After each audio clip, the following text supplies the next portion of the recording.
अस्सलाम वालेकुम वरहमतुल्लाहि वबरकातुहू। जोइया लॉ एसोसिएशन में राना हमजा मजीद जोइया एडवोकेट हाई कोर्ट एक दफ़ा फिर आप सबकी खिदमत में हाज़िर है। जैसा कि हमने पिछली शॉर्ट वीडियो में आपको बताया था कि आज हमने टॉपिक 4 QSO कंप्लाइंस एविडेंस के हवाले से स्टडी करना है।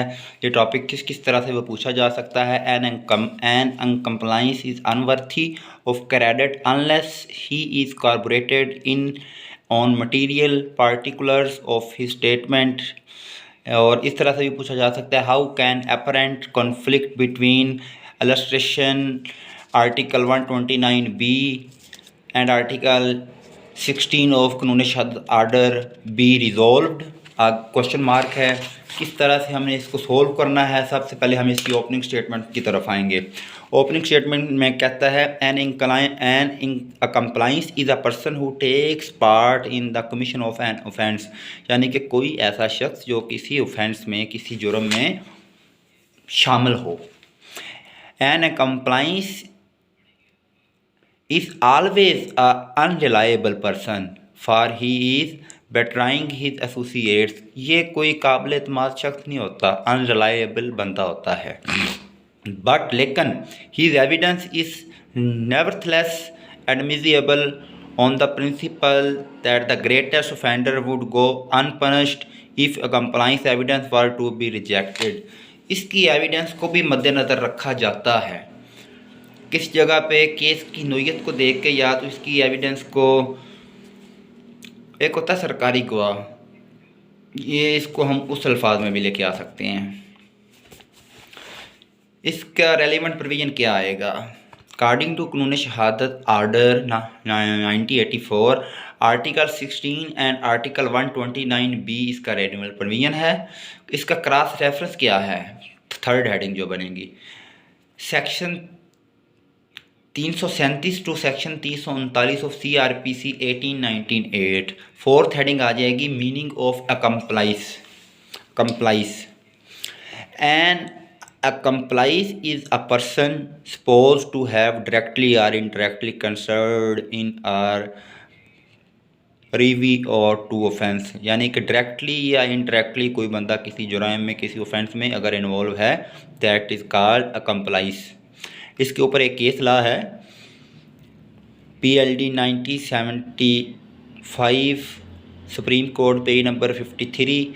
N accomplice is a guilty associate in the crime, यानी कि जो गिल्टी होता है किसी क्राइम में, किसी ऑफेंस में, उसको। मेन हेडिंग 5 आ जाती है competency of an accomplice as a witness under article 16, यानी कि इसकी कॉम्पिटेंसी क्या है आर्टिकल 16 के तहत। The compliance is a competent witness against an accused, किसी भी अक्यूज के ख़िलाफ़ इसकी जो विटनेस है वो एक कॉम्पिटेंट गवाही इसकी होती है। इसे यानी कि सरकारी गवाह दिया जाता है के तौर पे इस्तेमाल किया जाता है। इसके ऊपर एक एक्सेप्शन है क्लास 1 में, evidence of an accomplice against a co-accused, जो कि शामिल होता है जुर्म में, इज़ इनएडमिसिबल।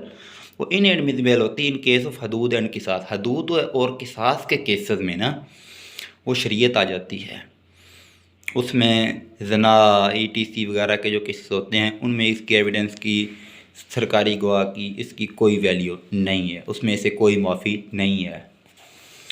क्लास आगे हेडिंग मेन हेडिंग 6 है the presumption under article 129B। Presumption क्या है, क्या बताया गया है आर्टिकल 129B में कंप्लाइंस के बारे। Though an accomplice is a competent witness, the court may presume that he is not worthy or credit unless he is corroborated in a material particular। वही सेम जो ऊपर हमने बात की है।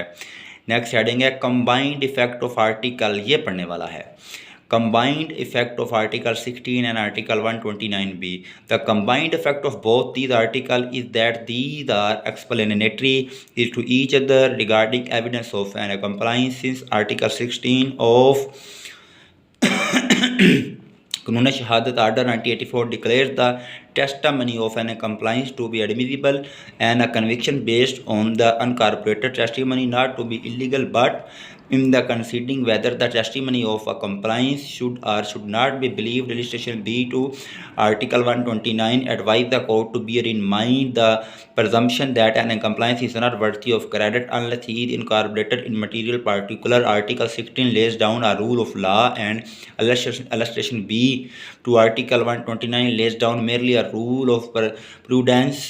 केस है आसफ अली जरदारी वर्सेस स्टेट 1992 का, बड़ा मज़ेदार केस ला है. It was observe that case law, reading both the article, the court in Pakistan have held it is not illegal to act upon the uncorroborated testimony of an accomplice, but it is a rule of prudence, so universally followed as to amount almost to a rule of law, that it is unsafe to act upon the evidence of an accomplice unless it is corroborated in material respect so as to implicate the accused.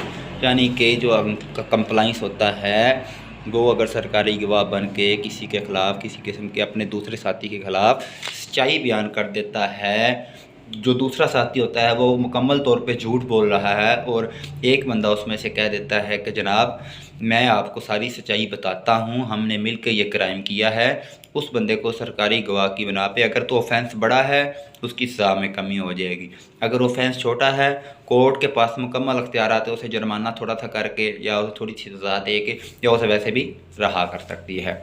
आगे heading number 8 है reasons for requiring corroboration of the testimony of an accomplice. कौन सी वजूहात हैं, regions हैं जो required होती हैं corporation of testimony ये मानने के लिए अकम्प्लाइंस को. The evidence of an accomplice without corporation is held unworthy for the following reason. A an accomplice is likely to swear falsely in order to shift the guilty for himself. वो अपने आप को बचाने के लिए झूठ भी बोल सकता है. To compliance an accomplice as a participant in crime and consequently an immoral person is likely to disregard the sanction of an oath. यानी कि उसका जो oath होगा वो कोई इमोरल होगा, मोरल नहीं होगा उसको, यानी कि ना अदालत चाहे तो रिजेक्ट भी कर सकती है, एक्सेप्ट भी कर सकती है, लेकिन ज़्यादातर अदालत उसको रिजेक्ट करती है क्योंकि वो अपनी जान बचाने के लिए ये सब कुछ कर रहा होता है. थर्ड क्लास इसकी कहती है accomplice gives his evidence under pardon on under such hope this hope will lead him to favour the prosecution. यानी उसकी जो एविडेंस होती है वो प्रोसिक्यूशन को फेवर देती है. आगे मेन हेडिंग है 9. वो कहते हैं principle governing the appraisal of a accomplice evidence. ये भी एक केस लॉ है. It was observe in the following case. ये आप स्टडी कीजिएगा. Zulfikar Ali Bhutto versus the state PLD 1979 बड़ा इंपॉर्टेंट केस लॉ है. Zulfikar Ali Bhutto versus the state PLD 1979. इसकी क्लास 1 कहती है the principle of doubt test. The accomplice evidence has to satisfy the doubt test. ये एक किस्म का डाउट होता है, शक की बुनियाद पर होता है. इसकी क्लास 1 कहती है his evidence must show that he is a reliable witness. उसकी एविडेंस को ये शो किया जाता है कि क्या उसकी एविडेंस वाकई रिलायबल है, मानने के लिए तैयारी है, मुकम्मल तौर पे ठीक है. क्लास 2 कहती है इसकी it must receive sufficient corporation. इसके लिए मुकम्मल तौर पे सफिशिएंट कॉर्पोरेशन का होना ज़रूरी है. क्लास 2 आ जाती है the nature of corroboration. Corroboration की नेचर क्या होती है. The corroboration evidence is some additional evidence rendering it more probable that the story of the accomplice is true and it is reasonably safely to act upon it. ठीक है. Heading number आ गई main heading 10 extent of corroboration. इसको पढ़ने की ज़रूरत नहीं है. हाँ, अगली हेडिंग 11 है इफ़ेक्ट ऑफ कॉर्पोरेशन. इसका इफेक्ट क्या होता है.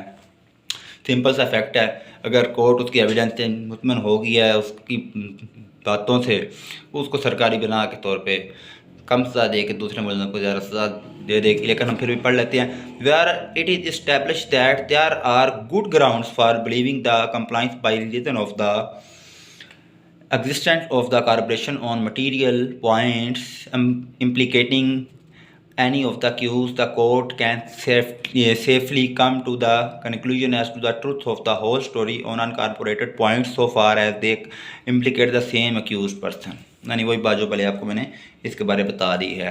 नेक्स्ट हेडिंग है value of evidence of compliance में इसका केतला है 1995 MLD पेज नंबर 1663 DB है। ये DB mean double bench high court में जो होता है।